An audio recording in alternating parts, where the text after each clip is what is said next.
الحمد لله رب العالمين والصلاة والسلام على سيد الأنبياء والمرسلين أما بعد وبه قال حدثنا عبد الله بن محمد بن سعيد قال حدثنا محمد بن يوسف الفريابي قال حدثنا إسرائيل عن أبي إسحاق عن سعيد بن جبير عن ابن عباس قال كنا عنده فقال القوم. یہ ایک لمبی حدیث ہے اور اس کا زیادہ حصہ تو آپ نے پہلے سے بھی پڑھ لیا ہوگا، سن لیا ہوگا، لیکن کچھ نکات اس حدیث کے اندر ہیں، ان نکات کی وجہ سے میں آپ کو دوبارہ سناتا ہوں۔ عبداللہ بن عباس رضی اللہ تعالیٰ عنہ کی مجلس میں حضرت سعید ابن جبیر اور عبداللہ ابن عباس ایک مجلس میں بیٹھے ہیں۔ فقال القوم، کچھ لوگوں نے کہا کہ ان نوف الشامی یزعم ان موسیٰ الذی ذهب یطلب العلم لیس هو موسیٰ بن اسرائیل۔ کچھ لوگوں نے کہا کہ نوف البکالی، جس کو کہتے ہیں نوف شامی، وہ کہتا ہے کہ وہ شخص جس نے طلب علم کے لیے سفر کیا تھا وہ وہی موسیٰ نہیں تھے جو بنی اسرائیل کو پیغمبر بنا کے بھیجے گئے۔ وکان ابن عباس متکئا فاستوى جالسا، یہ سن کر عبداللہ ابن عباس نے پہلے سے ٹیک لگائی ہوئی تھی تو اٹھ گئے، سیدھے بیٹھ گئے۔ فقال اکذلک یا سعید، سعید ابن جبیر کو کہا سعید ایسا ہی ہے، تم نے بھی ایسا سنا ہے؟ قلت، تو سعید کہتے ہیں میں نے کہا انا سمعتہ یقول ذلک، میں نے خود اپنی کانوں سے سنا ہے کہ وہ اس طرح کی بات کرتا ہے کہ وہ موسیٰ بن اسرائیل نہیں تھے۔ فقال ابن عباس رضی اللہ عنہ، تو عبداللہ ابن عباس نے فرمایا کذب نوف، نوف تو جھوٹا ہے، وہ تو جھوٹ بولتا ہے، وہ تو وہی موسیٰ علیہ السلام تھے جو بنی اسرائیل کو پیغمبر بنا کے بھیجے گئے۔ اور پھر انہوں نے حدیث بیان کی کہ حدثنی ابی بن کعب انہ سمع رسول اللہ صلی اللہ علیہ وسلم، مجھے ابی بن کعب نے بیان کیا ہے کہ اس نے خود رسول اللہ صلی اللہ علیہ وسلم سے یہ بات سنی کہ یقول، کہ وہ فرماتے تھے رحمت اللہ علینا وعلی موسیٰ، اللہ کی رحمت ہو ہمارے اوپر بھی اور موسیٰ علیہ السلام کے اوپر بھی، لولا انہ استحا واخذتہ ذمامۃ، اگر اس نے زیادہ حیا کرنے کی وجہ سے اور زیادہ شرم کرنے کی وجہ سے بات کو مزید آگے اگر وہ بڑھاتے، جس کی وجہ سے شرم کی وجہ سے اور زیادہ حیا کرنے کی وجہ سے وہ نہ بڑھاتا، اس نے نہ بڑھائی بات، اس نے مزید موقع نہیں دیا حضرت خضر علیہ السلام کو۔ فقالا، تو زیادہ حیا کی وجہ سے آخر میں حضرت موسیٰ علیہ السلام نے اسے یہ کہا کہ ان سألتک عن شیء بعدھا فلا تصاحبنی، اگر میں نے اس کے بعد بھی تم سے کچھ بات پوچھی تو پھر مجھے ساتھی بنا کے نہ رکھو۔ اگر یہ بات وہ حیا کی وجہ سے نہ کہتے، لرأى من صاحبہ عجبا، تو اور بھی کئی عجیب چیزیں ہمارے سامنے آ جاتی اور وہ بھی دیکھتے اور ہم بھی سنتے اور پڑھتے۔ وکان النبی صلی اللہ علیہ وسلم اذا ذکر نبیا من الانبیاء بدأ بنفسہ، نبی صلی اللہ علیہ وسلم کی عادت یہ تھی کہ جب وہ کسی پیغمبر کا ذکر کرتے تو پہلے اپنے آپ سے شروع کرتے۔ اور فقال، اس طرح فرماتے رحمت اللہ علینا وعلی صالح، رحمت اللہ علینا وعلی اخی عاد، رحمت اللہ علینا وعلی موسیٰ، اللہ کی رحمت ہو ہمارے اوپر بھی اور صالح علیہ السلام پر بھی، ہود علیہ السلام پر بھی، موسیٰ علیہ السلام پر بھی، اپنا تذکرہ اس طرح فرماتے۔ ظاہر ہے کہ انبیاء کا ایک سلسلہ ہے۔ ثم قال، پھر رسول اللہ صلی اللہ علیہ وسلم نے تفصیل بیان فرمائی کہ ان موسیٰ بینہ و یخطب قومہ، موسیٰ علیہ السلام اپنی قوم میں تقریر کر رہے تھے۔ خطبہ، ہمارے ہاں خطبہ صرف جمعے کے خطبے کو کہتے ہیں یا عیدین کے خطبہ، حالانکہ خطبہ عربی زبان میں تقریر کو کہتے ہیں، جس کو ہم تقریر کہتے ہیں، اور جس کو ہم اردو میں تقریر کہتے ہیں وہ عربی میں تقریر کو نہیں کہتے۔ عربی میں وہ کہتے ہیں، تقریر کا معنی ہے کہ آپ بیٹھے ہوں اور آپ کے سامنے کوئی بات ہو اور آپ خاموش تائید کر دیں، تو خاموش تائید کو عربی زبان میں تقریر کہتے ہیں۔ یہ اردو اور عربی کا فرق ہے، ورنہ وہی تقریر عربی کا لفظ ہے، لیکن اردو میں اس کا ایک معنی ہے اور عربی میں اس کا دوسرا معنی ہے۔ خطبہ بھی عربی کا لفظ ہے، اردو کا اس میں ایک معنی ہے، اردو کا ایک معنی ہے اور دوسرے میں وہی تقریر کو کہتے ہیں، لیکن خطبہ عام تقریر۔ اب میں جو کہہ رہا ہوں میں خطبہ دے رہا ہوں، تو آپ کوئی کہتے کہ خطبہ دے رہا، کہتے ہیں خطبہ کون سا؟ خطبہ تو جمعہ کا ہوتا ہے۔ مجھے یاد ہے ضیاء الحق مرحوم کے زمانے میں مردان میں وہ آئے تھے، تو مولانا الرحمان کے مدرسے میں ہم پڑھتے تھے، تو وہاں پہ لوگوں کو دعوت نامے ایشو ہوئے، تو مجھے بھی کہتے تھے طالب علم دعوت نامہ دیا گیا، میں وہاں پہ رفاہی کاموں میں ہوتا تھا تو مجھے بھی دعوت نامہ مل گیا۔ تو مولانا نے مجھے دیکھا تو کہتے کیوں آئے ہو؟ خطبہ سننے آئے ہو؟ ہاں، میں نے کہا ہاں خطبہ سننے آئے۔ وہ لفظ مجھے ابھی تک یاد ہے۔ تو خطبہ تقریر کو کہتے ہیں۔ نبی صلی اللہ علیہ وسلم حضرت موسیٰ علیہ السلام خطبہ دے رہے تھے، قوم کو خطاب کر رہے تھے۔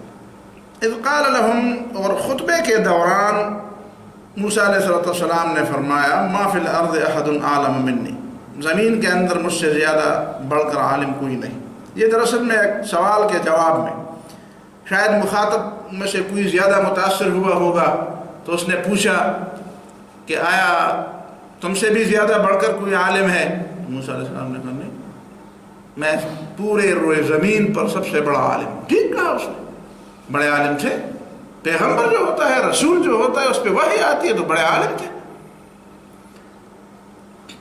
فَأَوْحَى اللَّهُ عَزَّ وَجَلَّ إِلَيْهِ، تو اللہ تعالیٰ نے موسیٰ علیہ السلام کو وحی کی کہ أَنَّ فِي الْأَرْضِ مَنْ هُوَ أَعْلَمُ مِنْكَ، زمین میں ایسا بھی کوئی ہے جو تم سے زیادہ جاننے والا ہے۔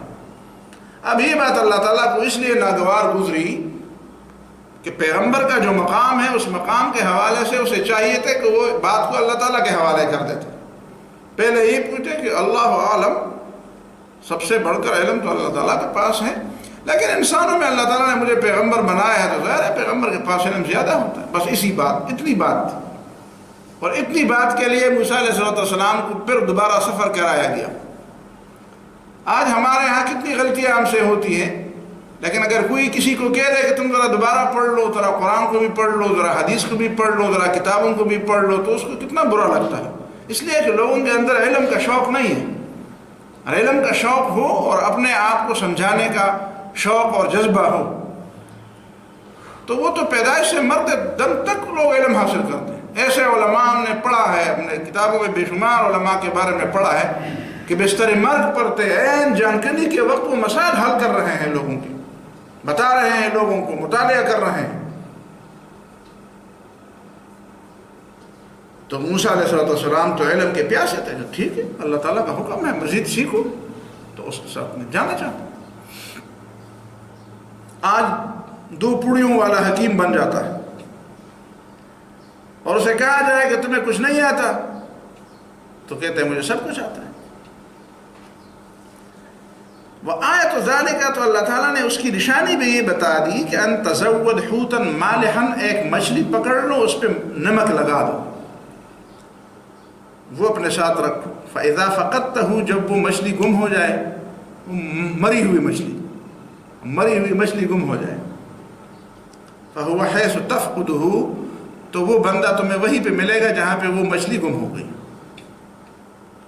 فَتَزَوَّدَ حُوتًا مَالِحًا، اس نے ایک مچھلی پکڑ لی، کوئی عام مچھلی پکڑ لی اور اس پہ نمک لگایا۔ وَانْطَلَقَ هُوَ وَفَتَاهُ، اور اپنے خادم کو، یوشع اس کا نام تھا، اسی کو ساتھ لے کر چل پڑ۔ حَتَّى إِذَا بَلَغَ الْمَوْضِعَ الَّذِي أُمِرُوا بِهِ، حتیٰ کہ وہ اس جگہ پہ پہنچ گئے جہاں کے بارے میں ان کو حکم دیا گیا۔ حَتَّى أَبْلُغَ مَجْمَعَ الْبَحْرَيْنِ، حتیٰ کہ میں 2 سمندروں کے ملنے کے ملاپ کی جگہ کو پہنچ جاؤں۔ آپ نے اگر مصر کا نقشہ دیکھا ہو تو مصر میں جنوب سے جو بحر احمر بحر احمر باب المندب سے لے کر باب المندب اور یہ جو یمن کا علاقہ ہے، یہ ہمارا جو بحر ہند ہے جس کو عام طور پر ہم بحیر عرب کہتے ہیں، یہ جو بحر ہند ہے، یہ بحر ہند وہاں پہ بحر احمر سے ملا ہوا ہے، اور وہ بحر احمر پھر اسی طرح مصر کے اندر جاتا ہے۔ مصر کے اندر تو خیر وہ نہیں جاتا، مصر اور سعودی کے درمیان وہ حائل ہے بحر احمر، اور پھر یہ شام، یہ شمال کی طرف جاتے جاتے یہ پھر دو حصوں میں بٹ گیا ہے۔ ایک حصہ بالکل جنوب کی طرف گیا ہے، وہ اسرائیل کے ساتھ ملا ہوا ہے، جنوب کی طرف اسرائیل کے ساتھ ملا ہوا ہے۔ دوسرا حصہ جاتے جاتے وہ اسی مصر میں وہیں پہ ایک جگہ پہ ختم ہوتا ہے جہاں کے بعد نہر سویز شروع ہوتی ہے، اور نہر سویز پھر اسی بحر احمر کے اس شاخ کو جس کو بحر قلزم کہتے ہیں، اسی کو پھر وہ بحیر روم سے ملاتی ہے، مصر کے آخر میں بالکل مصر کے شام کی طرف وہاں پہ بحیر روم ہے، جس کے کنارے یہ علاقہ ہے اسرائیل بھی، اور یہ جو غزہ جس کو ہم بولتے ہیں یہی علاقے، اور اس کے پار طرف والا پھر یورپ کا علاقہ ہے۔ تو یہ جو دو شاخیں بحر احمر کی جو دو شاخیں ہیں، ایک شاخ بالکل ادھر بحیر روم تک ملی ہوئی ہے نہر سویز کے ذریعے، اور دوسری شاخ اسرائیل تک ملی، تو یہ دونوں شاخیں مصر میں ایک جگہ پہ ملتے ہیں، اسی کو کہتے ہیں مجمع البحرین۔ وہ جگہ بتا دی تھی کہ اسی جگہ پہ آپ ملیں گے ایک بندے کو۔ انتہوا الی الصخرہ، وہاں پہ پہنچ کر کوئی ایک پتھر تھا، اس پتھر کے سائے میں انہوں نے آرام کیا۔ وانطلق موسیٰ علیہ السلام یطلب، موسیٰ علیہ السلام وہیں سے کسی دوسری طرف راستے دیکھنے کے لیے گئے، اور وہ جو ان کا ساتھی تھا وہ وہیں پہ ٹھہرا تھا۔ ووضع فتاه الحوت على الصخرة، اور اس کے جو خادم تھے موسیٰ علیہ السلام کے، اس نے اس مچھلی کو پتھر کے اوپر رکھ دیا۔ فاضطرب، تو وہ مچھلی ہلی، زندہ ہو گئی۔ فاتخذ سبیلہ فی البحر، تو چلانگ لگائی دریا سمندر میں چلانگ لگائی سرابن، لیکن سمندر میں چلانگ لگاتے وقت جب وہ سمندر میں گھس گئی، داخل ہو گئی، تو دور جاتے وقت اس کا جو رستہ تھا وہ ایک سرنگ بن گیا، وہ پانی اس آپس میں ملتا نہیں تھا۔ یہاں پہ دو باتوں کا تذکرہ ضروری ہے۔ پہلی بات یہ ہے کہ عام طور پر ہمارے ہاں اردو زبان میں وہ آب حیات کا ایک لفظ ہے، آب حیات۔ آپ کسی بھی اردو ڈکشنری کو دیکھیں، وہاں پہ آب حیات اگر لکھا ہو یا آب حیوان اگر لکھا ہو، یہ دو لفظ آتے ہیں، آب حیوان بھی کہتے ہیں، آب حیات بھی کہتے ہیں۔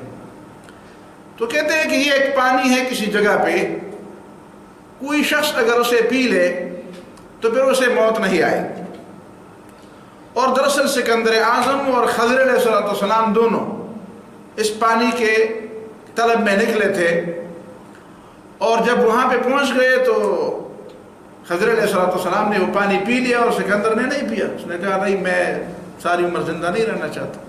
خضر علیہ السلام نے اسے پی لیا تو وہ ابھی تک زندہ ہے۔ یہ قصہ نہ قرآن میں ہے نہ حدیث میں ہے، نہ امام ابو حنیفہ نے بتایا ہے، نہ امام تیمیہ نے، کسی نے بھی یہ پتہ نہیں۔ اس کا شجر نسب آپ دیکھیں تو اردو سے پیچھے اس کا شجر نسب کوئی نہیں ملے گا آپ کو۔ اس کی بنیادی وجہ کیا ہے؟ یہ بات گڑی کیوں گئی؟ میں نے اس کو سوچا، جب میں نے اپنے موضوع کی تیاری میں نے اردو ادب کا ذرا گہرائی کے ساتھ مطالعہ کیا، تو اسی وقت میں نے اس بات کو بھی سوچا کہ اصل میں وجہ یہ تھی کہ یہ قصہ اگر جب ہمارے لوگوں کے ذہن میں آیا تو وہیں پہ بعض لوگوں نے یہ لکھا ہے کہ اصل میں بات یہ تھی کہ موسیٰ علیہ السلام کا جو ساتھی تھا اس نے کسی پتھر کے نیچے، یہاں تو پتھر کے اوپر لکھا ہے، نیچے نہیں، پتھر کے نیچے بھی پتھر ہو سکتے ہیں۔ آپ نے کبھی اس طرح کی دیہاتوں میں، ہم نے جو اسکول پڑھا، ہم اسکول میں رستے میں جاتے تھے، جو الو قاسمی جب اسکول جاتے تھے تو رستے میں ایک ندی پڑتی تھی، اس ندی کے اندر اس ندی دو ندیاں ملتی تھی آپس میں، ایک وہ مورے والا ہے اور ایک وہ یہ الو کی طرف سے، تو وہ وہیں پہ وہاں پہ مجمع المائن ہے، بحرین تو نہیں ہے، مجمع المائن ہے، دو پانی وہاں پہ ملتے ہیں. وہاں پہ ایک بہت بڑا پتھر تھا. اس اگر گاڑی تب سوری گھٹ اسے مشہور تھے کاٹلنگ چان تب اس کی سوری گھٹ مشہور تھے. وہاں پہ سوری گھٹ اس کو کہتے ہیں، یعنی ایک ایسا پتھر جس میں سوراخ ہے. تو وہ ایک پتھر ہے بالکل سایہ کیے ہوئے، اس کے نیچے ہم سستاتے تھے. اتنی بڑی جگہ ہوتی، بالکل اتنی تو نہیں، تقریباً یہ جو آپ لوگ بیٹھے ہیں اور میں بیٹھا ہوں اس طرح اتنی جگہ پہ وہ سایہ کیے ہوتے، اور نیچے بھی پتھر بھی تھے. اور وہیں پہ زبردست ہوا چلتی تھی نا، وہاں پہ ادھر ادھر سوراخ تھے، راستے بنے ہوئے تھے، اور وہ دو پانی ان کا درمیان بھی تھا. تو وہاں تو ایسی کوئی جگہ تھی. تو کچھ کتابوں میں یہ لکھا ہوا ہے کہ وہ نیچے جب وہ مچھلی اس نے اس طرح لکی، جو زنبیل تھی جو ٹھوکرا تھا، اسی ٹھوکرے میں وہ مچھلی پڑی تھی. وہ ٹھوکرا جب اس نے رکھا تو اس میں اوپر سے آپ کو پتہ ہوگا کہ جب سردی کا موسم ہوتا ہے یا جہاں پہ پانی زیادہ ہوتا ہے اور ہوا میں نمی کی تعداد زیادہ ہوتی ہے تو وہاں پہ پانی ٹپکتا بھی ہے، اوپر سے ٹپکتا ہے پانی. تو کہتا ہے کہ وہاں پہ پانی ٹپکا اور وہ پانی جب اس مچھلی پر لگا تو مچھلی زندہ، اس لیے کہ وہ آب حیات تھا. تو اسی سے یہ تصور ذہن میں آیا لوگوں کے کہ وہاں پہ مجمع البحرین میں ایک چشمہ ہے، وہاں پہ وہ آب حیات ہے، اس لیے کہ ایک مچھلی کیسے زندہ ہو گئی پانی کے ٹپکنے سے. بھائی وہ تو اللہ تعالیٰ نے ایک نشانی بتا دی تھی، اس کی بنیادی وجہ تو وہ نشانی تھی. دوسری بات یہ ہے کہ یہ مچھلی جب پانی میں گھس گیا تو وہ پانی آپس میں ملا کیوں نہیں؟ یہ ایک ایسی راز کی بات ہے کہ اس کو ابھی تک ہم نہیں سمجھے. اور اب جو خبروں میں آپ پڑھتے ہیں، جو مطالعہ کرتے ہیں مختلف چیزوں کے بارے میں، تو ایک مطالعہ ہمارے سامنے یہ آتا ہے کہ کچھ ٹرائنگلز ہیں جاپان کے قریب، امریکہ کے قریب، کچھ مثلث سمندر ہے جو مثلث ہے. وہیں پہ ہے کہ کچھ چیزیں وہاں پہ ڈوب جاتی ہیں تو وہاں پہ ایک مین ہول سا بنتا ہے، وہ بند نہیں ہوتا. آپ نے پڑھا ہوگا کہ سائنسدانوں نے فضا میں کچھ ایسے مین ہول دریافت کیے ہیں جو کہتے ہیں کہ یہ بلیک ہولز ہیں. جو مین ہول ہے وہ بلیک ہول ہے، بنیادی طور پر وہ ہے تو وہ سرنگ، لیکن وہ بلیک ہول اس لیے اس کو کہتے ہیں کہ وہاں پہ پتہ نہیں چلتا کہ کوئی چیز اس میں غائب ہو جاتی ہے، کہتے ہیں اس میں کہکشانیں غائب ہو جاتی ہیں. تو ان سمندروں میں ایسا پانی ہے کہ ان پانی کی کوئی خاصیت ہے یا کوئی حکمت ہے، کوئی راز کی بات ہے، کوئی اسرار ہے، رموز ہے کچھ پانی کے اندر، کہ وہاں پہ چیز جاتی ہے تو وہاں پہ اس کا پانی آپس میں ملتا نہیں ہے. بس یہ راز قیامت میں کھلے گا، ہمیں تو اس کا طریقہ نہیں آتا کہ اس کی بنیادی وجہ کیا ہے. بس وہیں بھی اس طرح کی بات تھی. کوئی ایسا بلیک ہول تھا جو بند نہیں ہوا. پھر حالانکہ مچھلی کے جانے کے بعد تو پانی اپنا سطح برقرار رکھتا ہے، تو برقرار رکھنے کے لیے ضروری ہے کہ وہ پانی آپس میں مل جائے، لیکن وہ ملتا نہیں تھا. قال فتح، تو موسیٰ علیہ السلام کا جو ساتھی تھا، شاگرد تھا، اس نے دل میں کہا اذا جاء نبی اللہ حدثتہ، جب موسیٰ علیہ السلام آ جائیں، اللہ کے نبی آ جائیں، تو میں ان کو بتاؤں گا کہ وہ مچھلی تو زندہ ہو گئی اور سمندر میں گھس گئی اور پانی بھی آپس میں ملا نہیں. فانساہ الشیطان، تو شیطان نے اس سے یہ بات بھلا دی. فانطلقا، دونوں چل پڑے، وہاں تو سستانے کے لیے بیٹھے تھے. فاصابہما ما یصیب المسافرین من النصب والکلال، تو مسافروں کو جو تھکاوٹ اور بھوک تنگ کرتی ہے اس طرح ان کو بھی تنگ کیا، ان کو تھکاوٹ نے آ لیا. ولم يكن يصيبه ما يصيب المسافر من النصب والكلال حتى جاوز ما يمر به، یہاں تک سفر کرتے ہوئے ان کو ایسی تھکاوٹ محسوس نہیں ہوئی تھی، لیکن جب مقصد سے آگے گئے تو وہیں پہ تھکاوٹ محسوس ہوئی. فقال موسیٰ لفتاه، موسیٰ علیہ السلام نے اپنے جوان ساتھی سے کہا، اپنے خادم سے کہا، آتنا غداءنا، ہمیں اپنا ناشتہ کرا دو، لقد لقینا من سفرنا هذا نصبا، اس سفر نے تو ہمیں تھکا دیا. قال فتح، تو خادم نے کہا یا نبی اللہ، اے اللہ کے نبی، ارأیت اذ اوینا الی الصخرہ، آپ کو یاد ہے کہ ہم نے وہاں پہ وہ پتھر کے قریب پناہ لی تھی یا اس سستانے کے لیے ہم بیٹھ گئے تھے. فإنی نسیت ان احدثک، میں بھول گیا ورنہ میں تمہیں بتاتا. وما انسانیہ الا الشیطان ان اذکرہ، یہ شیطان نے مجھے اس کا یاد دلانا بھلا دیا. واتخذ سبیلہ فی البحر عجبا، وہ مچھلی زندہ بھی ہو گئی اور اس نے عجیب سا راستہ بنایا سمندر میں. اس کے بعد اس کے جانے کے بعد وہ پانی اس کے پیچھے ملا نہیں. قال ذلك ما كنا نبغي، وہی تو وہ جگہ تھی جس کے لیے ہم اتنا سفر کر رہے ہیں. فرتد على آثارهما قصصا، تو واپس اپنے قدموں کے نشان ڈھونڈتے ڈھونڈتے واپس اسی جگہ پہنچنے. ظاہر ہے کہ صحرا میں وہ کوئی راستہ تو نہیں تھا، وہ تو صحرا تھا، وہاں پہ کوئی ایسی چیز تو نہیں تھی، راستہ تو نہیں تھا. یقصان الاثر، اپنے قدموں کو تلاش کرتے کرتے پھر وہیں پہنچ گئے. حتی انتہا علی الصخرۃ، پھر اس پتھر کے پاس پہنچے. فاطاف بها، تو پتھر کے ارد گرد گھومے کہ جگہ تو یہی ہے. فاذا هو رجل مسجن ثوبا له، ایک آدمی دیکھا کہ وہ اپنے چادر میں اپنے آپ کو لپٹائے ہوئے لیٹا تھا. فسلم علیہ، موسیٰ علیہ السلام نے السلام علیکم کہا. فرفع راسہ، اس نے سر اٹھایا. قال من انت، تو کون ہے؟ قال موسیٰ، اس نے کہا میں موسیٰ ہوں. قال من موسیٰ، موسیٰ کون ہے؟ قال موسیٰ بنی اسرائیل، وہی موسیٰ جو بنی اسرائیل کو پیغمبر بنا کے بھیجا گیا ہے. قال ما لک، اس نے کہا کیوں آئے ہو؟ قال اخبرت ان عندك علما، مجھے پتہ چلا ہے کہ تمہارے پاس ایک علم ہے. فاردت ان اصبح بک، تو میرا ارادہ ہے کہ میں تیری صحبت اٹھاؤں اور تیرا ساتھی بنوں. مطلب یہ ہے کہ اس نے اس طرح سمجھایا، پھر یہ بھی سمجھایا کہ اللہ تعالیٰ نے مجھے یہ بتایا. قال انك لن تستطيع معي صبرا، تو اس نے کہا تو میرے ساتھ تو صبر نہیں کر سکتا، میرے ساتھ ٹھہر نہیں سکے گا، میرا ساتھی بن کے چلنا بہت مشکل ہے. میں جو کام کرتا ہوں یا میرے جو کام ہے اس میں شاید تم زیادہ دیر تک میرے ساتھ نہ ٹھہر سکو. یہ حضرت خضر علیہ السلام تھے. ان کا نام تو قرآن میں نہیں ہے، لیکن لوگوں نے ان کا نام خضر، حدیث میں بھی اس کا نام خضر علیہ السلام. خضر کا معنی یہ بھی رکھتے ہیں لوگ کہ خضر سبزے کو کہتے ہیں. تو کہتے ہیں لوگ کہ سبزہ اگتا تھا جہاں پہ وہ بیٹھتے تھے، یا کوئی دوسری وجہ ہو. یہ رسول ہے کہ ملائک ہیں کہ فرشتہ ہے کہ کوئی نیک ولی ہے، یہ بحث بھی علماء کے اندر بڑی معرکۃ الآراء بحث ہے. میرے نزدیک ان لوگوں کی بات زیادہ درست ہے جو حضرت خضر علیہ السلام کو فرشتہ مانتے ہیں، فرشتہ مانتے ہیں. وہ دلائل تو اپنی جگہ پہ، وہ تو دور تفسیر نہیں ہے اور نہ کوئی جگہ ہے ایسی کہ میں وہ پورے دلائل آپ کے سامنے رکھوں. علماء میں کچھ علماء نے لکھا بھی ہے کہ یہ فرشتہ تھے، لیکن ویسے میں ایک دو باتیں اگر بتاؤں کہ یہی خضر علیہ السلام جن کا نام قرآن میں تو نہیں آیا ہے، لیکن کچھ سوالات ایسے پیدا ہوتے ہیں کہ اگر خضر علیہ السلام انسان تو ایسی صحرا میں جہاں پہ نہ کوئی آبادی ہے نہ کوئی رہنے کی کوئی جگہ ہے، آخر پیغمبر تو کسی قوم کے پاس بھیجا جاتا ہے، صحراؤں میں تو نہیں بھیجا جاتا. قرآن نے فرمایا حتی یبعث فی امہا رسولا، پیغمبر بھیجنے کی جگہ وہ ہوتی ہیں جو لوگوں کے مرکزی علاقے ہوتے ہیں.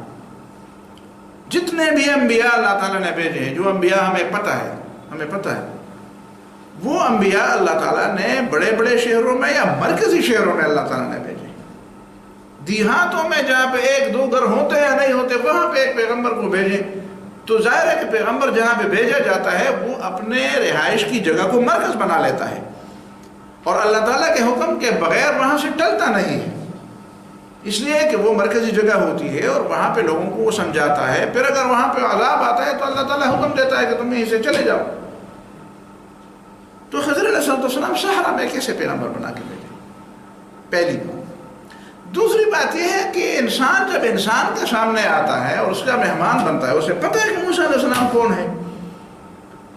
تو موجودہ دور میں بات کروں کہ نہ اسے چائے پلائی، نہ اسے پانی پلایا، نہ اسے کھانا کھلایا، نہ اسے سستانے کے لیے کہا کہ آ جائیں ہمارا گھر ہے یہاں پہ بیٹھ جائیں، تشریف رکھیں، آپ تھک گئے. مہمان جب آ جاتا ہے تو مہمان کو سستانے کے لیے اس کی کوئی مہمان نوازی تو کی جاتی ہے، اس کا کوئی بھی اشارہ نہیں ہے. ممکن ہے کی ہوگی لیکن قرآن میں کوئی اشارہ نہیں ہے. بس آپ کہیں گے کہ کی ہوگی تو یہ ممکن، تو میں نے اس لیے بتایا کہ میں ان لوگوں کی بات کو بالکل 100% غلط نہیں سمجھتا، اگرچہ میں اپنی بات کے لیے دلائل دیتا ہوں، ورنہ حقیقت میں یہ ہے کہ یہاں پہ لفظ فا ہے، فانطلقا، مسلسل، وہ ایک کے بعد دوسرا سفر مسلسل۔ فا کا معنی ہے تعقیب مع الوصل، پہلی بات کے بعد یہ دوسری بات بالکل بغیر کسی تاخیر کے، بغیر کسی گیپ کے ہے۔ اور تیسری بات یہ ہے کہ خضر علیہ السلام راستے میں 3 کام کرتے ہیں۔ پہلا کام یہ کرتا ہے کہ جس کشتی میں یہ سوار ہوتے ہیں اس کا ایک تختہ اکھاڑتے ہیں۔ دوسرا کام یہ کرتے ہیں کہ راستے میں جو لڑکے کھیلتے ہیں وہاں میں سے ایک لڑکے کو پکڑ کر کے اسے مار ڈالتے ہیں۔ اور تیسرا کام یہ کرتے ہیں کہ وہیں پہ ایک دیوار اٹھاتے ہیں۔ سوال میرا یہ ہے کہ یہ تینوں کام کرتے ہوئے خضر علیہ السلام کو کسی نے نہیں دیکھا۔ کشتی سے تختہ اکھاڑتے ہوئے موسیٰ علیہ السلام نے تو اسے دیکھ لیا، لیکن باقی لوگوں میں سے کسی نے بھی نہیں دیکھا، کسی کو پتہ نہیں چلا۔ کسی کو پتہ چل چکا ہوتا تو ایک مرد ہے اور وہ کشتی اکھاڑتا، وہ تو اس کو پکڑ لیتا، کشتی والا اس کو پکڑ لیتا کہ بھائی تو نے کیوں ہماری کشتی بگاڑ دی۔ موسیٰ علیہ السلام تو دیکھ رہے ہیں۔ دوسری جگہ پہ جب وہ بچے کو گلے سے پکڑ کر کے مارتے ہیں تو وہاں پہ دوسرے بچے بھی، اس حدیث میں بھی، یہاں اسی حدیث میں بھی ہیں، وہ سارے بچے ایک جگہ کھیلتے ہیں۔ اگر ایک جگہ پہ 10 15 20 بچے کھیلتے ہوئے آپ ایک بچے کو پکڑ لیتے ہیں تو دوسرے بچے تو اندھے نہیں ہوتے، وہ تو تمہیں دیکھتے ہیں۔ لیکن وہاں پہ خضر علیہ السلام ایک بچے کو گلے سے پکڑ کر کے مار ڈالتے ہیں اور دوسرے کوئی بچہ اس کو دیکھتا بھی نہیں، دیکھ نہیں سکتا، بس صرف موسیٰ علیہ السلام اس کو دیکھتا ہے۔ آپ یہ تعویل کر سکتے ہیں کہ اللہ تعالیٰ نے لوگوں سے چھپا دیا، بس ٹھیک ہے، اس طرح کی تعویلیں تو ہو سکتی ہیں۔ اسی طرح وہ دوسری بات کہ جہاں پہ وہ دیوار اٹھاتے ہیں، تو یہ بات ہے۔ پھر جب اس کو رخصت کرتے ہیں تو کہتے ہیں کہ چلو مزید علم تو آپ کو نہیں دوں گا، لیکن یہ ہے کہ چلو ہمارے ساتھ کوئی 1 رات 2 رات تو گزار لو۔ پرانے زمانے میں تو یہ طریقہ تھا، ہمیں یاد ہے کہ ہمارے یہاں یہ طریقہ تھا کہ جب مہمان آتے تھے تو 1 2 دن تو گزار دیتے، اور اس نے وہی سے ان کو رخصت کر دیا کہ جاؤ تمخا دکھا۔ تو یہ رویہ جو ہے یہ اس بات کی غمازی کرتا ہے۔ پھر قرآن نے ہمیں نہیں بتایا کہ کس قوم کے پاس یہ پیغمبر بنا کے بھیجے گئے تھے، اس قوم کا جواب کیا تھا، پھر اس قوم کی غلطی کیا تھی بنیادی۔ لیکن باقی قوموں کے بارے میں قرآن نے ہمیں بتایا، شعیب علیہ السلام کی قوم ناپ تول میں کمی کیا کرتی تھی، لوط علیہ السلام کی قوم بد اخلاقی میں بہت آگے تھی، ٹھیک ہے، فرعون نے خدائی کا دعویٰ کیا۔ مختلف قوموں کے بارے میں ہمیں بتایا گیا ہے کہ کس قوم میں کیا غلطی تھی۔ تو اب یہ کیسے معلوم ہو کہ خضر علیہ السلام جس قوم کے پاس بھیجے گئے اس قوم میں بنیادی غلطی کیا تھی؟ پھر یہ بھی ہمیں نہیں معلوم ہوا آخر تک کہ خضر علیہ السلام کی بات اس قوم نے مانی کہ نہیں مانی، اس پر ایمان لے آئے کہ نہیں لے آئے۔ پھر اس قوم کی آخری حالت کیا رہی، ان پر عذاب آیا کہ نہیں وہ اچھے مسلمان لوگ تھے وہ بچ گئے۔ تو یہ ساری باتیں ابھی تک سیغہ راز میں ہیں۔ اس کا مطلب یہ ہے کہ حضرت علیہ السلام کوئی فرشتہ تھا۔ بہرحال قال ستجدنی انشاءاللہ صابرا، تو موسیٰ علیہ السلام نے کہا آپ مجھے انشاءاللہ صابر پائیں گے، ولا اعصی لک امرا، اور میں تمہارے حکم کی خلاف ورزی نہیں کروں گا۔ حکم کی خلاف، استاد شاگردوں کے لیے بطور امیر ہوتا ہے اور اس کی بات کو امر اور اس کی مخالفت کو عصیان سے تعبیر کیا۔ یہ نکات کے لیے میں نے ولا اعصی لک امرا، جب دین کی بات ہوتی ہے تو دین کی کسی بات کا جو معلم آپ کا ہوتا ہے وہ آپ کا امیر ہوتا ہے۔ آپ اگر اطاعت امیر کرتے ہیں تو پھر اپنے استاد کی بھی اطاعت کریں، یہ بھی اطاعت امیر میں شامل ہے۔ عمراء جو ہے وہ علماء ہیں، یہ بات یہیں سے معلوم ہے، دوسرے علم سے ملے، لیکن میں یہیں سے بھی اس کو ثابت کرتا ہوں۔ کسی نے ثابت نہیں کیا ہے تو وہ اپنی جگہ پہ ہے، لیکن میں اس کو ولا اعصی لک امرا، میں تمہارے امر اور آرڈر اور حکم کی نافرمانی نہیں کروں۔ قال فإن اتبعتنی فلا تسألنی عن شیء، پھر اس نے کہا اگر تو میرا اتباع کرتا ہے تو مجھ سے کسی بات کے بارے میں نہ پوچھو، حتی احدث لک منہ ذکرا، یہاں تک کہ میں خود تمہیں اس کی تعویل بتا دوں۔ اس سے بھی پتہ چلتا ہے کہ درس کے دوران مت پوچھو، یا تو استاد خود تمہیں بتائے گا کہ یہ سوال پیدا ہوتا ہے، یا جب درس ختم ہو جائے تو اس کے بعد سوال تھا۔ درس کے دوران آپ نے سوال نہیں کرنا ہے۔ اور تیسری بات یہ بھی ثابت ہوئی کہ استاد اپنے شاگردوں پر کچھ ایسی شرائط بھی لگا سکتا ہے کہ جو شاید اس کو ناگوار ہوں۔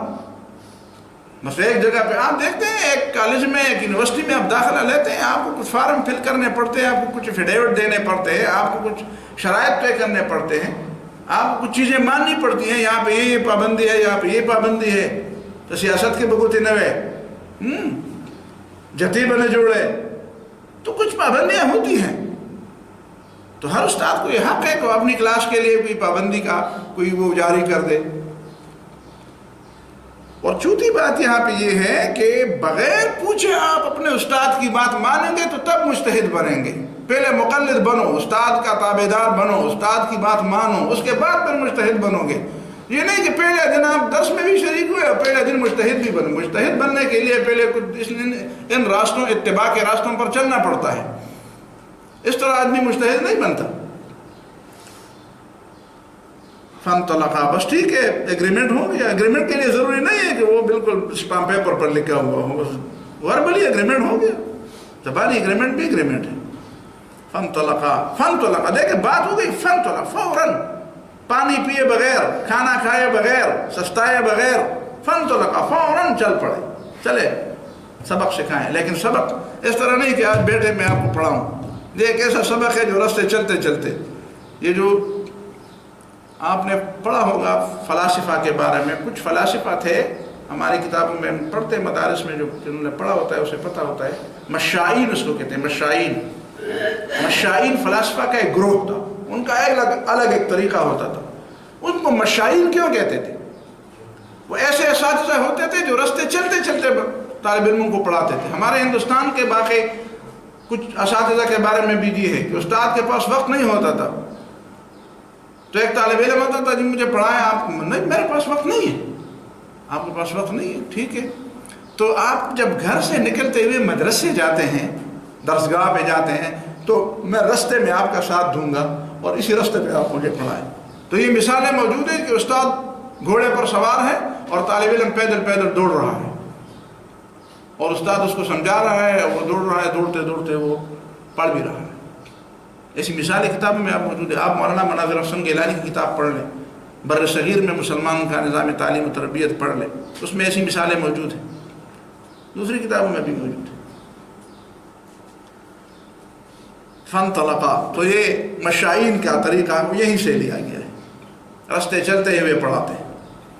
حتیٰ رکبا، حتیٰ کہ کسی کشتی میں سوار ہو گئے، خرج من کان فیہا، لوگ جب اس سے پار ہو گئے، اس کی طرف خشکی کی طرف نکل پڑے، اس کشتی خالی ہو گئی، وتخلف، اور جب یہ پیچھے رہ گیا تو اس نے اس کا تختہ اکاڑ دیا۔ قال له موسیٰ خرقها، اس نے کشتی پھاڑ دیا، تختہ پھاڑ دیا۔ موسیٰ علیہ السلام نے کہا خرقتها لتغرق اهلها، تم نے اس کو اس میں چھید لگا دی، اس میں تم نے سوراخ کر دیا کشتی، وہ ایک تختہ نکال کر سوراخ کر دیا، لتغرق اهلها، تاکہ تم اس کے سواریوں کو غرق کر دو، لوگ سوار ہو جائیں گے تو غرق ہو جائیں گے، ڈوب جائیں گے۔ لقد جئت شيئا امرا، تم نے بڑا غلط کام کیا، تم نے بڑا غلط کام کیا۔ قال الم اقل لك انك لن تستطيع معي صبرا، موسیٰ علیہ السلام نے کہا میں نے تمہیں نہیں کہا تھا کہ تم میرے ساتھ چلتے ہوئے صبر نہیں کر سکتے ہو، ابھی میں نے پہلا کام کیا ہی نہیں اور تم نے فوراً اعتراض کر دیا۔ قال لا تؤاخذني بما نسيت، کہتے ہیں میں بھول گیا، میں وعدہ بھول گیا۔ ٹھیک ہے، وعدہ بھول جاتا ہے، مجھے اس پہ نہ پکڑو جب میں بھول جاؤں۔ ولا ترهقني من امري عسرا، اور اس طالب علمی کے زمانے میں مجھ پر زیادہ تکلیف اور زیادہ سختی نہ ڈال، مجھے زیادہ مجبور نہ کر، میرے ساتھ تھوڑی سی نرمی کر، میں بس طالب علم ہوں، تھوڑی سی نرمی کر۔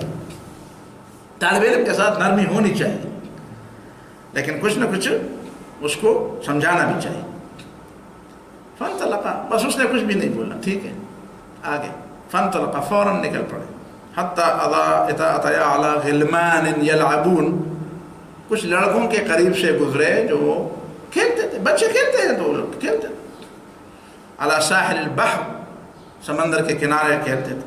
وفیہم غلام، اور ان میں ایک لڑکا تھا، لیس فی الغلمان انظف منہ، کہ ان سارے بچوں میں اس سے زیادہ پاک اور صاف اور نظیف بچہ کوئی بھی نہیں تھا، کپڑے بھی صاف، جسم بھی صاف، راز و انداز و اطوار بھی صاف، سب سے الگ نظر آ رہا تھا. فَأَخَذَهُ، اس نے اس کو پکڑا، فَقَتَلَهُ، تو اس کو قتل کر دیا. کسی نے نہیں دیکھا، کسی نے نہیں دیکھا. اس لیے وہ بچے شور تو کرتے کہ ہمارے ساتھی کو قتل کیا. کیوں قتل کرتے ہو؟ کیوں پکڑتے ہو؟ انجان آدمی آئے ہو. فَنَفَرَ مُوسَىٰ عِنْدَ ذَلِكَ، موسیٰ علیہ السلام کو بڑی نفرت ہوئی، بڑی ڈاشک، یہ کیا کرتا ہے؟ تو بچے کو قتل کر بغیر کسی وجہ کے. بہت سخت ان کا دل اس سے پھر گیا گویا. وَقَالَ أَقَتَلْتَ نَفْسًا زَكِيَّةً بِغَيْرِ نَفْسٍ، یہ تم نے کیا کیا؟ تم نے تو ایک لڑکے کو مارا، اس بالکل پاک صاف تھا. زکیتن کا مطلب ہے بے گناہ لڑکا تھا، اس نے کوئی گناہ تو نہیں کیا تھا. اب یہ آپ کو کیسے پتہ لگا کہ اس نے گناہ نہیں کیا تھا؟ اس کا مطلب یہ ہے کہ شریعت کا مطلب ہے جس نے گناہ نہ کیا اور اس کے بارے میں گناہ کے بارے میں نہ معلوم ہو تو وہ بے گناہ ہے. یہ مطلب تو نہیں ہے کہ جس نے پولیس میں اپنی صفائی نہ کی ہو تو وہ بھی گناہ ہوگا. پہلے جا کر مطلب ہے کہ تم سارے لوگ مشکوک ہو، جس طرح ہمارے 1860-62 کی کے قوانین میں لکھا ہوا ہے، جو پولیس ایکٹ ہے اس میں لکھا ہوا ہے، سارے لوگوں کو شک کی نظر سے دیکھو، سارے لوگ مشکوک ہیں. اترو بھائی، تلاشی دو. کیوں؟ میں نے کیا بس مشکوک کے لیے کون سی دلیل؟ بس مشکوک. اسلام میں یہ نہیں ہے. اسلام میں یہ ہے کہ ہر آدمی پاک ہے جب تک آپ اس پہ گناہ ثابت نہ کریں. نفساً زکیۃً بغیر نفس، زکی ہے، پاک ہے. لقد جئت شیئا نکرا، تم نے منکر کام کیا، غلط کام کیا، ناروا کام کیا. قال الم اقل انک لن تستطيع معي، میں نے نہیں کہا تھا کہ تم میرے ساتھ صبر نہیں کر سکتے. فاخذه ذمامة من صاحبه، تو اس نے سمجھا کہ میرا اس سے ساتھ گزارا نہیں ہو سکتا، مجھے یہ ساتھی بھی اچھا نہیں لگتا. غم، جس کو ہم غم کہتے ہیں نا، اچھا نہیں لگتا. فاستحیا، بس اسے حیا بھی آئی کہ کیسے میں رہوں گا اس کے ساتھ. فقال ان سألتك عن شيء بعدها فلا تصاحبني، اگر پھر بھی میں نے پوچھا تو بس ٹھیک ہے، پھر مجھے ساتھی رکھ کے نہ رکھو ساتھ. قد بلغت من لدني عذرا، آپ کے پاس میرے خلاف بڑے بہانے جمع ہو گئے، بس ٹھیک ہے نہ کرو، مجھے اپنی کلاس سے نکال، اپنے مدرسے سے نکال، بس یہ ہے نا، بس 1-2 دن میں آیا بھی اور نکالو پھر. فانطلقا، ٹھیک ہے پھر چل پڑے. یہ زیادہ باتیں نہیں کرتا حضرت علیہ السلام. استاد کو وہ کورس کے علاوہ اور کام کے علاوہ بس زیادہ اس باتوں میں وقت نہیں ضائع کرنا چاہیے. فانطلقا، پھر چل پڑے. حتی اذا اہل قریۃ لئام، ایک ایسے علاقے میں پہنچے جن کے لوگ کچھ کم ظرف قسم کے تھے. لئام، بے مروت قسم کے لوگ تھے، اور یہ بے مروت ہی ہے کہ کسی کو مہمان نوازی نہیں دیتے. وقد اصاب موسیٰ جہد، اور موسیٰ علیہ السلام بڑے تھکے ہوئے تھے. تو اگر یہاں پہ وہ میرا والا سوال دہرایا جائے کہ ان کو تو لعام کہتے ہوں اور موسیٰ علیہ السلام تھکے ہوئے تھے، تو پہلے تو خضر علیہ السلام نے بھی اس کو کچھ مہمان نوازی نہیں کی تھی. پتہ چلا کہ وہ فرشتہ ہے، فرشتہ کسی کی مہمان نوازی کیا کرے، انسان کی مہمان نوازی کرے. فلم یضیفوہما، انہوں نے ان کو، حالانکہ طریقہ تو یہ ہوتا ہے کہ دیہاتوں میں رستے پہ لوگ جہاں اب بھی یہی طریقہ ہے، تو کھانے کے وقت لوگ کہتے ہیں یار آ جاؤ، کھانے کا وقت ہے، بیٹھ جاؤ کھانا کھاؤ. یہ شہر تو نہیں ہے نا، شہر میں تو لوگ کہتے ہیں کہ بس خاریان یو خاریان یو پہ خوریان دی بولے دوڑ کے لئے فرق لحاظ ساتھ ہے. تو کچھ لوگ پھر اس طرح ہوتے. فوجدا فیہا جدارا یرید ان ینقض، ایک دیوار دیکھا کہ وہ بالکل ارادہ کرتا تھا کہ وہ گر پڑے. وہ دیوار کیسے ارادہ کرتا ہے؟ یعنی دیوار کی حالت یہ تھی کہ وہ بس گر پڑنے والا تھا. فاقامہ، تو اس نے اس کو ٹھیک کیا. اقامت کی نسبت خضر علیہ السلام کی طرف کی. کچھ لوگوں نے کہا، موسیٰ علیہ السلام نے کہا کہ تم گارا مٹی بناؤ اور میں اس کو ٹھیک کروں گا، لیکن یہاں پہ الفاظ اس کا ساتھ نہیں دیتے. ممکن ہے وہ بھی ٹھیک ہو. فاقامہ، اس نے اسے کھڑا کر دیا. ممکن ہے اشارہ کر، اور یہ روایات میں ہے بھی، اشارہ کر کے کھڑا کر دیا. قال لو شئت لاتخذت علیہ اجرا، اور یہ بھی ممکن ہے کہ اس نے اقامت کی، اس نے موسیٰ علیہ السلام کو حکم دیا کہ آ جاؤ تم شاگرد ہو، میں بھی کروں تو بھی کرو، آ جاؤ. یہ بھی ٹھیک ہے، لفظ میں الفاظ اس دونوں کے متحمل ہو سکتے ہیں. قال لو شئت لاتخذت علیہ اجرا، لیکن لفظ میں غالب یہی ہے کہ وہ حضرت خضر نے خود بنائی، ورنہ ان کو یہ کہتا کہ تم اپنے حصے کی مزدوری نہیں ہے تو میں تو اپنے حصے کی مزدوری مانتا ہوں. لیکن کام اس نے کیا تھا. لو شئت لاتخذت علیہ اجر, اگر تو چاہتا تو اس کی مزدوری لیتا. قال هذا فراق بینی و بینک, بلکہ اب یہی جدائی آ گئی, میرے اور تیرے درمیان جدائی آ گئی. فاخذ موسیٰ بطرف ثوبہ, موسیٰ علیہ السلام نے بھی اپنے چادر اٹھائی کہ بس ٹھیک ہے, جب آپ نکالتے ہیں تو جب شاگرد کو نکالا جاتا ہے تو اسے زبردستی نہیں کرنے چاہیے کہ نکلو یہاں سے, کلاس سے, مدرسے سے نکلو. کبھی کلاس سے بھی نکالتا ہے, کبھی مدرسے, تو وہ زور نہیں کرے گا, بس وہ اپنا بستر یا بستر جو ہے وہ اٹھا کر نکلے. فاخذ بطرف ثوبہ, اس نے اپنے چادر کے پلو کو اٹھایا کہ بس ٹھیک ہے, چادر کندھے پر رکھ کر چلتے ہیں. فقال, اسی موقع پر خضر علیہ السلام نے فرمایا, اما السفینۃ فکانت لمساکین, وہ جو کشتی تھی وہ کچھ مسکینوں کی تھی. پتہ چلا کہ مسکین کی کشتی ہوتی ہے, کشتی مسکین کی سوزوکی بھی ہو سکتی ہے, ڈاٹسن پک اپ بھی ہو سکتی ہے, لیکن پھر وہ مسکین کیسے ہے؟ مطلب ہے کہ کچھ مساکین تھے. دیکھیں نا, کچھ آیت پر غور کریں, فکانت لمساکین, اس کا مطلب ہے کہ اس بستی کے کچھ غریبوں لوگوں نے تھوڑے تھوڑے پیسے ڈال کر ایک کشتی اجتماعی طور پر جائنٹ پرچیزنگ کی تھی, جس طرح آج کہتے ہیں نا, جس کو جائنٹ پرچیزنگ کہتے ہیں, مشترک خریداری کی تھی. تو مشترک خریداری کر کے انہوں نے ایک کشتی, تو ان کے میں نے شرکت کے اصول پر ایک کام کیا تھا کہ ٹھیک ہے, پیسے کچھ میں کچھ آپ, اور درمیان میں پھر نفع مشترک ہو جائے گا. لیکن ان کو مساکین کیسے کہا گیا؟ پیسے تو ان کے پاس تھے. تو مسکین اس کو کہتے ہیں جس کے پاس کچھ تھوڑا بہت ہوتا ہے لیکن اس کی ضرورت اس سے پوری نہیں ہوتی. کشتی چلتی تھی, وہ چکتا باندھے نو کٹوے باندھے, وہ چکتا کزا نو کٹوے کزا. کچھ کام کرتے تھے تو پھر کچھ ملتا تھا, نہ کرتے تو پھر کچھ بھی نہیں ملتا تھا, ضرورت پوری نہیں ہوتی. یعملون فی البحر, وہ بیچارے سمندر میں مزدوری کرتے تھے. وکان وراءہم ملک, اور ان کے پیچھے ایک بادشاہ تھا, یاخذ کل سفینۃ غصبا, وہ بگار کے طور پر ہر درست کشتی کو زبردستی لے لے. جس طرح آج کل کوئی مسئلہ ہوتا ہے تو کوئی ڈاکسن پکڑتے ہیں, سوزوکی پکڑتے ہیں, کوئی ٹرک پکڑتے ہیں, بس پکڑتے ہیں, فلائنگ کوچ پکڑتے ہیں سرکاری بگار کے لیے. یہ پرانے زمانے سے یہ طریقہ ہے بگار, اور یہ غصب ہے, اس کو غصب کہتے ہیں, جائز نہیں ہے. یہ آپ نہیں کہہ سکتے کہ حکومت کا کام ہے تو حکومت کا کام ہے تو پیسے دیں, اور پیسے نہیں ہیں حکومت کے پاس تو سرمایہ داروں سے لے لے. سرمایہ دار تو مزید خزانہ خالی کرتے ہیں اور بوجھ غریب کے اوپر ڈالتے ہیں. یہ غصب ہے, ظلم ہے. فَإِذَا مَرَّ عَلَيْهَا فَرَآهَا مُتَخَرِّقَةٌ, جب بادشاہ اس کے قریب گزرے گا اور وہ دیکھے گا کہ یہ تو پٹی ہوئی ہے, ترکہا, تو پھر چھوڑے گا. وَرَقَّعَهَا أَهْلُهَا, وہ آ کر پھر ایک تختہ پھر لگائیں گے. بِقِطْعَةِ خَشَبٍ فَانْتَفَعُوا فِيهَا, وہ اپنا فائدہ اٹھائیں گے ان کی خیرخواہی کی. دیکھیں نا, خضر علیہ السلام کے اس کام میں ان کی کیا تھی؟ غریبوں کی خیرخواہی تھی کہ ان کی کشتی بچ جائے. وَأَمَّا الْغُلَامِ, یہ لڑکا جو قتل ہوا, فَإِنَّهُ تُبِعَ يَوْمَ تُبِعَ كَافِرًا, اس کو پیدائشی طور پر کافر قرار دیا گیا, پیدائشی طور پر کافر تھا. وَكَانَ قَدْ أُلْقِيَ عَلَيْهِ مَحَبَّةٌ مِّنْ أَبَوَيْهِ, اور ماں باپ کی بڑی محبت تھی اس کے ساتھ.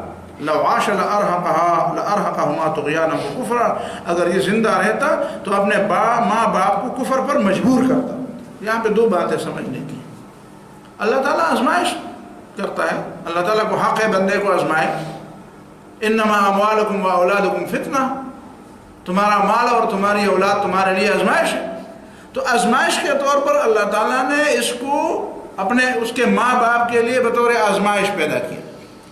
اب جو آزمائش ان کی مقصود تھی وہ اسی وقت تک ہو گئی. ان کی محبت میں کسی حد تک ان کی جو آزمائش تھی وہ اسی وقت ہو گئی.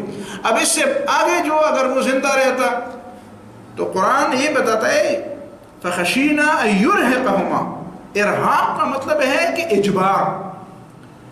جب تک اس بچے کی صرف محبت تھی اور محبت کی آزمائش تھی تو اللہ تعالیٰ نے اسے چھوڑ دیا. جب اس بچے کی محبت سے بڑھ کر وہ مجبوری اور اجبار تک پہنچ گئی تو اللہ تعالیٰ نے وہ اجبار کو, یہی معنی ہے لا اکراہ فی الدین کا, کہ اللہ تعالیٰ اپنی تکوینی معاملات میں بھی اجبار نہیں کرتا. یہ تو تکوینی معاملہ ہے. تکوینی معاملہ میں بھی اللہ تعالیٰ کسی کے اوپر کسی عقیدے کے ماننے یا نہ ماننے پر اجبار نہیں کرتا. اجبار کرتا تو اس کو چھوڑ دیتا, لیکن اللہ تعالیٰ نے اسے مارنے کا حکم دیا خضر علیہ السلام کو کہ اس کی محبت سے بڑھ کر اجبار کی حد تک پہنچتی ہے.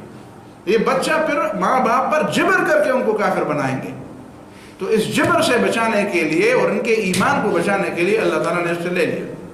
بظاہر تو ان کو تکلیف ہوئی, ان کو پتہ تو نہیں چلا, وہ تو روتے ہوں گے, اوہ ہمارا کتنا پیارا بچہ مر گیا, کتنا پیارا بچہ تھا, وہ تو بڑے افسوس کرتے. لیکن ان کو نہیں معلوم تھا کہ اللہ نے دیا کیوں تھا. دیا امتحان کے لیے تھا. بچے امتحان کے لیے ہوتے, فتنہ ہے. لیا کیوں؟ اس لیے کہ وہ امتحان سے بڑھ کر اب کیا کرنا چاہتا تھا, خود بھی گمراہ ہونا چاہتا تھا اور دوسرے ماں باپ کو بھی جبر کر کے گمراہی پر مجبور کرتا تھا, تو ان کی بھی آخرت. تو اللہ تعالیٰ نے ان کو بچا لیا کہ نہیں, تم میرے بندوں پر جبر نہیں کر سکتے. آپ کی سمجھ میں آ گئی بات؟ یہ ہے وہ بنیادی فلسفہ اس کا. فَأَرَدْنَا أَن يُبْدِلَهُمَا رَبُّهُمَا خَيْرًا مِنْهُ, ہم نے ارادہ کیا کہ اللہ تعالیٰ ان کو اس کے علاوہ اچھا بچہ زکاتاً جو اس سے بہتر, صاف و اقرب رحمہ اور قریب ہو, اور رشتے کے حوالے سے بھی کہ ماں باپ کا لحاظ بھی رکھے, خدمت بھی کرے, اور ماں باپ کے لیے صاف و پاک بھی ہو, ان کو کسی گمراہی پر مجبور بھی نہ کرے. باقی علاقوں میں اللہ تعالیٰ ایسا کیوں نہیں کرتا؟ جس طرح اس کا ہمیں پتہ نہیں چلا, ماں باپ کو پتہ نہیں چلا کہ ایسا کیوں ہوا, تو ہمیں باقی کا بھی پتہ نہیں چلا کہ ایسا کیوں نہیں ہوا. یہ کیوں ہوا اور کیوں نہیں ہوا کا پتہ ہمیں کیسے چل سکتا ہے؟ یہاں تو اس لیے پتہ چلا کہ وہاں پہ حضرت علیہ السلام نے بتا دیا. نہیں بتایا تو ہمیں پتہ ہی نہیں لگا. بس اللہ تعالیٰ جانے اور اس کے کام جانے.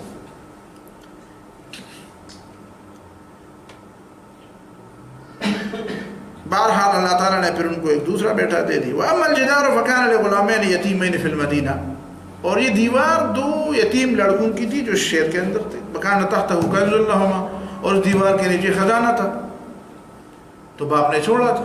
وَكَانَ أَبُوهُمَا صَالِحًا, ان کا باپ نیک آدمی تھا, تو نیک آدمی کے پاس بھی خزانہ ہو سکتا ہے. تم کیوں کہتے ہو کہ مالداری و دنیا داری دی سر لرے اور مالدار سڑے دیندار لیدر رہنے دے. وَكَانَ أَبُوهُمَا صَالِحًا, ان کا باپ صالح آدمی تھا. اس صالح آدمی کی وجہ سے ان کے یتیم بچوں کے خزانے کو اللہ تعالیٰ نے بچا لیا. اور دیوار اگر گرتی تو خزانہ لوگ لوٹتے. فَأَرَادَ رَبُّكَ أَن يَبْلُغَا أَشُدَّهُمَا, تو اللہ تعالیٰ نے ارادہ کیا کہ یہ اپنی پختگی کی عمر کو پہنچ جائے. وَاسْتَخْرَجَا كَنْزَهُمَا, اور اپنے خزانے کو نکالے. رحمۃ من ربک, یہ اللہ تعالیٰ کی طرف سے مہربانی ہے. وَمَا فَعَلْتُهُ عَنْ أَمْرِي, میں نے اپنی طرف سے یہ کام نہیں کیے. ذَلِكَ تَأْوِيلُ مَا لَمْ تَسْطِع عَلَيْهِ صَبْرًا, یہ ان باتوں کی حقیقت ہے جو تم اس پر صبر نہیں کر سکتے. تو اس کا مطلب یہ ہے کہ اللہ تعالیٰ کے جو کام ہے اس کو سمجھنے کی ضرورت ہے. موسیٰ علیہ السلام نے کیا سمجھا ان 3 باتوں سے؟ کتنا علم سمجھا؟ یہ علم سمجھا کہ کچھ ظاہر طور پر جو ہوتا ہے یہ ایک چیز ہے, پردے کے نیچے جو کچھ ہے وہ دوسری چیز ہے.